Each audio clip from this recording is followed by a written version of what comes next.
Hello, my name is Swapnil and I'm the CEO and co-founder of TherapyBox, the makers of Predictable, a communication app for those who cannot speak. Here's a question. Could you ever control your iPad with your head movement alone? Yeah, that's it. No touching screens. That is exactly the quest we set ourselves up on. Now, before we delve further, let me explain why this is relevant. There are 2 million individuals in US and 250,000 in UK who need communication aids. Sometimes their physical abilities are impaired, leaving movement in their head alone. So that brings us to the question, could we track a person's head using iPad's camera so we can give them the ability to use iPad without physically touching it? To help us solve this mystery, we have Dale Earhart, an assistive technologist from the Genesee Intermediate School District, and Lisa Bardak from the ALS Michigan. From TherapyBox, we got Annie Galvin from the project team. Thank you all for helping us solve this mystery. Welcome. Let me start with you, Lisa. Could you please introduce yourself with a brief description of your role and give us an overview of ALS as a condition and communication aids specifically as well?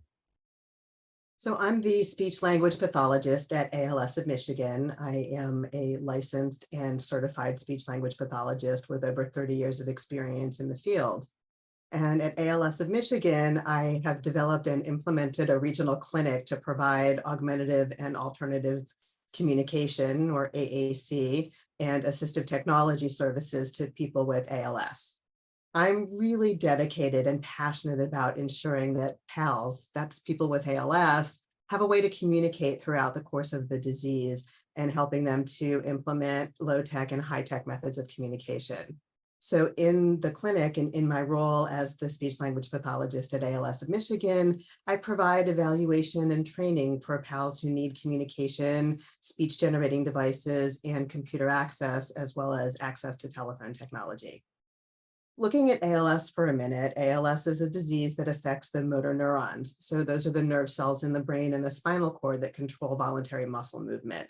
So voluntary muscle movement, that means movements we choose to produce, such as the movement we might need for chewing or walking or talking or using our hands. It's a progressive disease, so it gets worse over time, and currently there is no cure for ALS. ALS clearly affects people's ability to talk and also to use their hands. And so technology is really something that allows us to level the playing field and help people with ALS participate and maintain active roles in their lives. Thank you, Lisa. I know it's a heartbreaking condition to have. Could you give us a sense of what the incumbent market is? So talk us through some of the software and hardware solutions that exist today and what they're able to do. Sure. There are actually a lot of things on the market right now that people can use to facilitate communication. And some of that kind of gets divided up between people who can use direct access, meaning mostly that they can reach out and point or touch something, and people who might need alternative access, meaning that being able to just reach out and touch something with their hands is going to be very difficult. So prior to the iPad, there wasn't a real simple portable solution. There were some types of glorified talking typewriters, so devices that you could just type on and it would speak things out loud. And ALS is a little bit of a different market because typically people with ALS have intact language and intact cognition, so they know how to speak and they don't particularly have significant impairments in their thinking. So text to speech, the ability to use something that will translate the contents of what you type into spoken words, is a really good solution for them. So when people start to have difficulty with their speech, we start with maybe simple things. If they can't be loud enough, we might amplify their voice with a voice amplifier. But as they become less understandable, we look at technology to bridge that gap.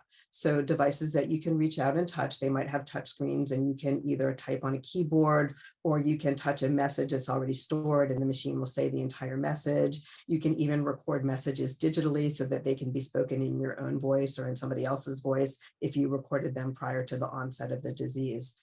And then if you need alternative access, it could be a mouse, it could be a joystick, it could be using eye gaze, or it could be using a head mouse. And a head mouse is basically a piece of equipment that it has a receiver that typically plugs into the USB port of a device, and it typically has a small reflective dot that you might put on your forehead or your glasses, and then you move your head around, and wherever you move your head around, that's where the cursor goes, and then it can bring up an on-screen keyboard, and you could be able to type, or you could have access to lots of different messages, or you could even have access to words and be able to put messages together. So that's kind of the different things that are out there on the market. That's really interesting. So, in your view, what were the challenges with those solutions, and how did iPad's head tracking make a difference? So one challenge that I know I have faced is that there seems to be a disconnect between people understanding that there's a lot of ground between reaching out and touching something and using eye tracking. So lots of people who might have had really good head movement were just directed right into eye gaze without even considering the idea that head tracking might be a great solution. And there are pros and cons to any solution. That's sort of the point of an evaluation, to look at what a person needs and then to determine what technology is going to best meet the needs that they have. So head tracking with other devices, it requires an external piece of equipment. There are perhaps one or two devices on the market that have head pointing essentially built in, but that means that you have to have the piece of equipment attached to their device in order to use it. So you have an additional piece of equipment. It has to be plugged in, which means it can lose power or lose connection. And it's just another piece of equipment to have to manage. And there's also, when it comes to selecting an item, so clicking per se, you can either do it by dwell, and that means that when you move the cursor, you have to hold it still, hover, if you will, above a target for a predetermined amount of time. And that amount of time can change, but still you have to hover over it in order to select. And also with a head mouse, typically you can plug in a switch and be able to click if you have a movement that you can use. Now, of course, if your head is what you're using to try to put your cursor in a particular position, and that's the only part of your body that works, and what you have to do is be able to click a switch, that's a very difficult thing to do, because by moving to click the switch, you're probably going to move your cursor. So there are definitely challenges with head tracking as it applies to different pieces of equipment out there. Okay, and if you had a ideal solution, what would you have liked to see? Well, when the iPad came out, it really, in the beginning, leveled the playing field for people who needed portable speech generating devices where you could do more than just type and talk. So I was talking about communication, but we communicate in a lot of different ways. And one of the things that's really critical is that we use distance communication. And those are things like email and text messaging and social media. And it's become so critical that now even Medicare recognizes that distance communication is a necessity. So with the iPad, you could download a communication app, especially if you are a person with ALS and needed a text-to-speech app. There are lots of those out there. And then you could talk to anybody, but also still have access to your email, your messaging, your social media, and all the things that people love to do with their iPads and not have to switch to a different device. So before the iPad allowed for head tracking, and that meant that you had to be able to plug something into the iPad, which you couldn't do for the first several iterations of it. You could only really use the iPad if you had good motor control, or you could use a switch for scanning. But anybody who's tried using switch scanning access with an iPad can probably understand how I might say it's profoundly tedious and slow and time consuming. So if you're using, and you could use two switches, but you literally have to be able to produce a movement hundreds of times in order to make that happen. Mhm. By contrast, if you used a Windows-based platform like a laptop or a tablet or a traditional speech generating device, you could control your device with eye gaze or head tracking. So on those devices, you could use eye tracking, which is usually accomplished with a built-in camera like those on a speech generating device, or maybe an external USB camera. Um, Head tracking typically was, as I said, using this external head tracker that plugged into the USB port.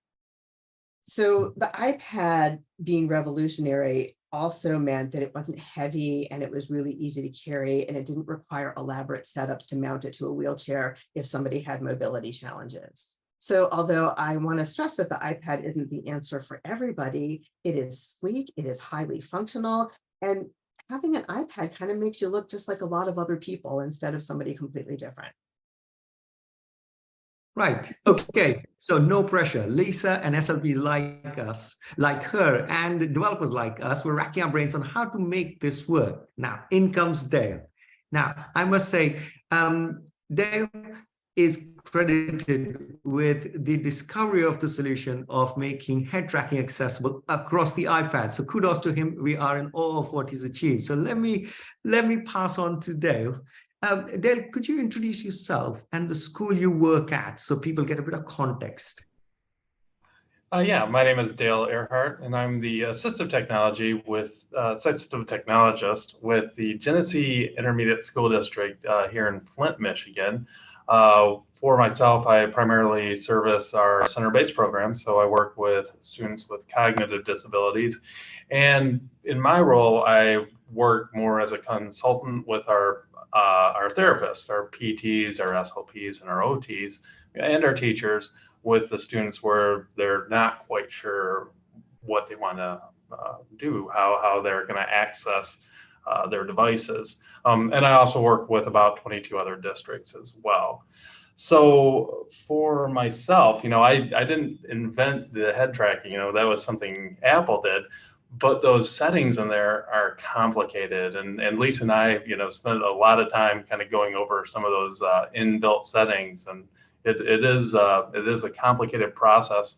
When I found that I wanted to learn it, I actually pounded it out in about 2 days. Like I stayed up for like 2 nights trying to figure out the settings myself, because there's contextual settings, and you interact with the menus a little bit different way.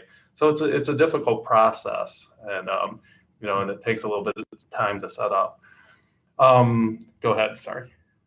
Yeah, I was just going to say, it would really be helpful if you can talk us through what was the pain point with some of the young pupils that drove you into finding this sort of unmet area.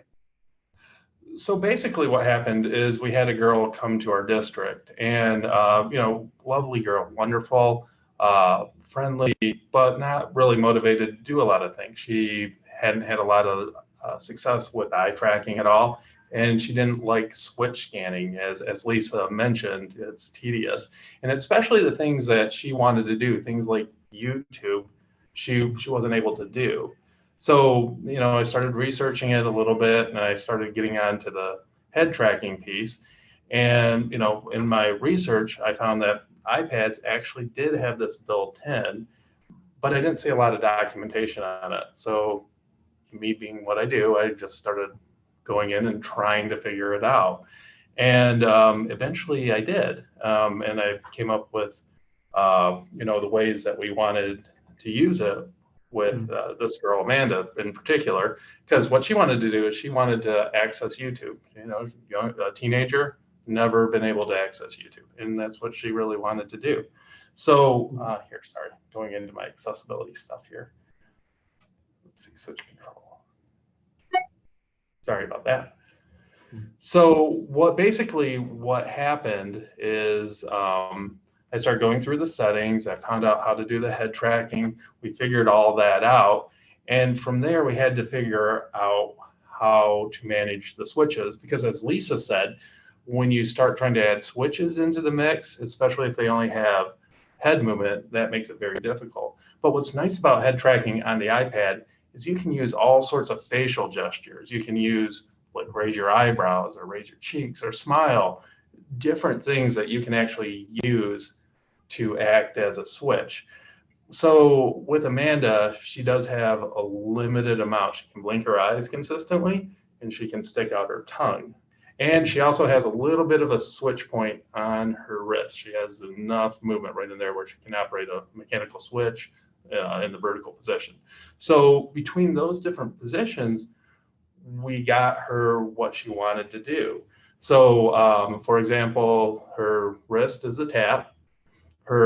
When she closes her eyes, that actually opens up a scanner menu that auto scans, and then she uses her wrist to tap her selection, and that's only about 5 or 6 items, so it's not too bad and it's consistent. But with her, we use her sticking out her tongue to do what's called direct touch. And what that allows her to do is do things like drag and drop and scroll. So using this tongue, it's she literally, I'll demonstrate, she literally does this, and that activates it, and then she does her scroll or drag and drop, sticks out her tongue again, and she's good to go. And what that allowed her to do is operate through YouTube. And now, now that she kind of got that out of the way, now we have her into GarageBand, and she's making music. She's doing things that she's never been able to do, and she loves it. Like, she wants to come in every day, and in a couple of weeks, we're going to go out and work with her parents to set up, and we'll be moving through it that way. So it's been a wonderful feature for her. Oh, wow. That's a really good, powerful story that you just told us, because it's inspiring in equal parts to know how she's been able to improve her communication ability, and you supporting her through it, staying up 2 nights to actually make this happen for her. So for some of us who are uninitiated, I will talk a little bit about how the technology works. So the tech uses iPad's front-facing camera. Using clever machine learning, the iPad will classify if the person in view is a human head. Then the camera picks up the center point of the head, which tends to be your nose, and renders it on screen as a pointer. So when the user moves their head, the pointer moves with it, and then you travel across the screen. And as Lisa and Dale have mentioned, you've got multiple options of selections. You can simply hover on it to select it, or you could use, tongue out, as Dale mentioned, or you could do a left blink, right blink, eyebrow raise, and so on and so forth. So anything that you can reliably reproduce from your head, you could use as your selection method. That is amazingly powerful for people who have got muscle movement in their heads available. And that's as simple as that. Voila.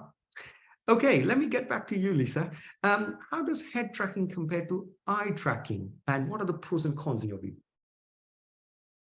That's a great question. So I want to go back to something that Dale said that I think is really critical about head tracking on the iPad, and that's that you can use different gestures. So with the other types of head tracking, you can really only use dwell. Sometimes you can use blink in some built-in things, but usually it's either dwell or an external switch. And the iPad opens up all of these different gestures to be able to use a selection method. And if you've got multiple facial movements that you can control, you can do so many different things. And with the iPad, when you're using head tracking, you can adjust a lot of different things. So within a particular app, if an app had head tracking built into it, then there are lots of parameters within that app that you can manipulate to be able to use it and to be able to use it more functionally, like the gestures, like how far you have to move in order to make the cursor move, or how quickly you might have to move in order to make it move, and all kinds of other things. The biggest problem with head tracking on the iPad is that when you use an app that has built-in head tracking, so it uses the camera, as Swapnil mentioned, to focus and create a pointer, but you can't use that outside of the app. So it's great for the communication app, but then when you get outside of it and you want to be able to get on YouTube or play in a GarageBand or do all of those other great things, it didn't work, and you still had to plug in the external peripheral stuff in order to make it work. And I was definitely a believer in that until I had the great fortune to meet Dale, who helped me see that there were other ways to potentially try to make this happen. So what's the difference between head tracking and eye tracking? So one huge difference is that head tracking will allow you to use multiple different gestures for selection method, whereas when you use eye tracking, you have dwell or you have a switch. And in a very select few, you can do blink, but you can't choose other gestures. Head tracking does not require calibration, head tracking on the iPad. Eye tracking always requires a calibration, at least when you first start with a system. The physical positioning is more forgiving with head tracking on an iPad. So if I happen to move or slide down in my chair, or my head leans over, the iPad automatically adjusts. And you might have noticed this kind of feature if you happen to be in a Zoom meeting and your iPad tracks you wherever you move. That's the same kind of feature that it's using. With eye tracking, some people have a little bit of latitude, but a lot of times it really requires very little movement from very little movement from your center point. Typically, head tracking is not affected by sunlight. So eye tracking tends to be infrared involved. And if you're someplace that has a ton of infrared light, it can affect the ability of the eye tracker to function. Head tracking using the iPad does not require an extra device. So there's nothing to plug in. There's no connection. There's no Bluetooth connection to lose. There's no charge. There's nothing to maintain. When you use iPad camera for tracking, there's no extra cost. It doesn't work on all iPads. You have to have the right version of the iPad for that to work, but it does not cost anything. Whereas if you want to use eye tracking, you have to either purchase a device that has an eye tracker built into it, or you have to purchase the camera. iPads are clearly very socially acceptable. It is harder to be socially acceptable if your speech generating device has a 15-inch screen and a bunch of peripherals hanging off of it. Head tracking tends to have a lower learning curve than eye tracking. It's a bit less complicated.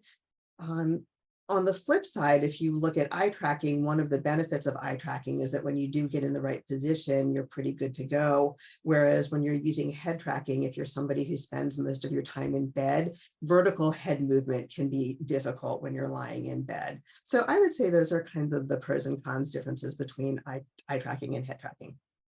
Oh, wow.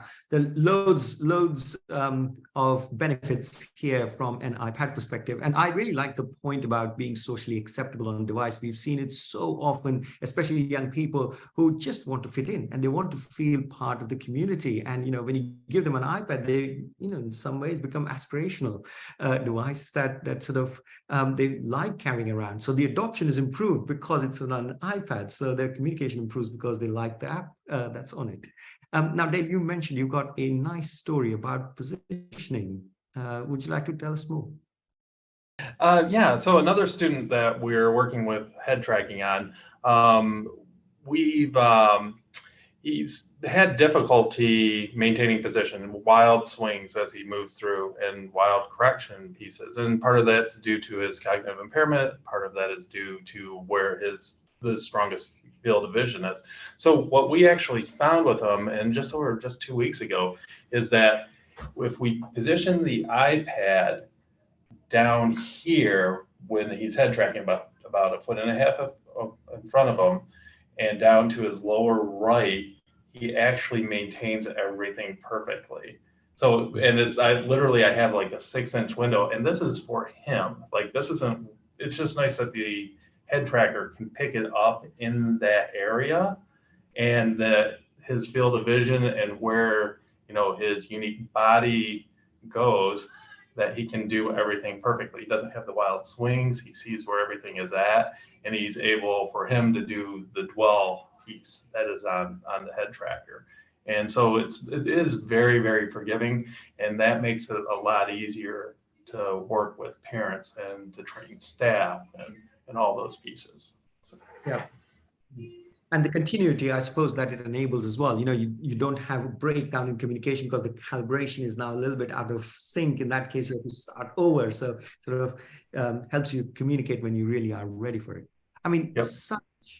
such a great conversation that we've had today. I think I'm inspired, certainly, with all the work that we've done together, but it also strikes me as an excellent example of clinical education and industry collaboration, where we've sort of identified the pain points, got together, and tried to find a solution that would improve the lives of these users that we serve every day. So I would say it's a game changer. And I think it's an excellent example of collaboration. So thank you both to you, Lisa, as well as Dale.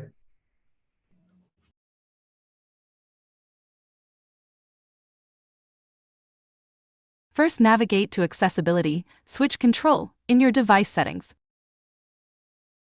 Next, we need to set up to switches. These can be external switches, or you are able to use the sound switch option, which requires no additional hardware. Go to Switches, add New Switch, Sound.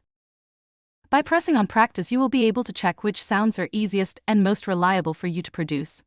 Try to pick 2, which we will then set up to be your switches.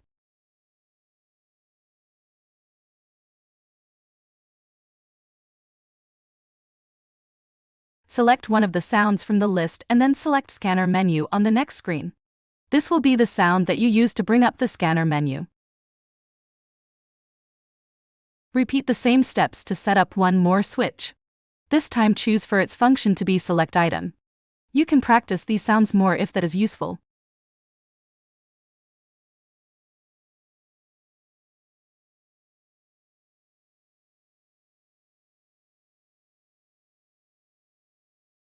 Next, we need to slow down the timing. Return to the switch control page and press auto scanning time. Make sure this is set to 1.5 seconds. Next, press pause on first item to check that it is on and set to 1 second.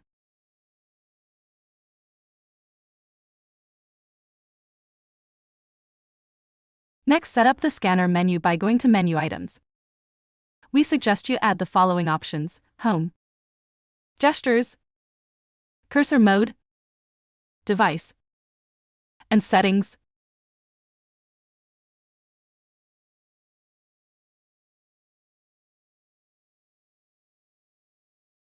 Also, at the bottom of this screen, make sure that Show Streamlined First Page is turned off. We have found that a large cursor works better, so go to Accessibility, Switch Control, and turn on Large Cursor.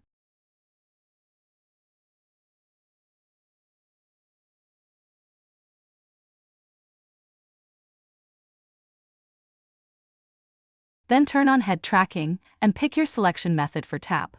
Here Dwell has been chosen. You can edit and alter these anytime.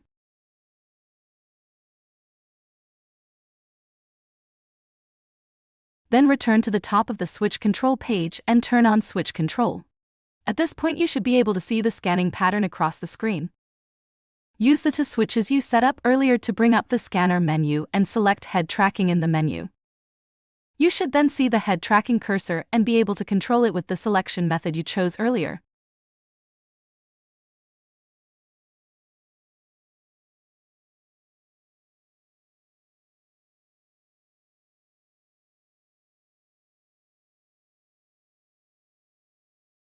Head tracking setups will be different for every user, but here is a common way to have it set up.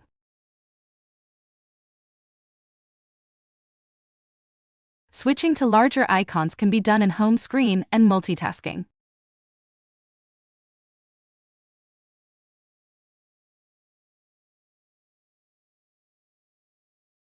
More helpful accessibility settings can be found under Accessibility, Display, and Text Size. You can set up an accessibility shortcut in Accessibility shortcut by tapping Switch Control. Under Accessibility, Motion, turn on Reduce Motion.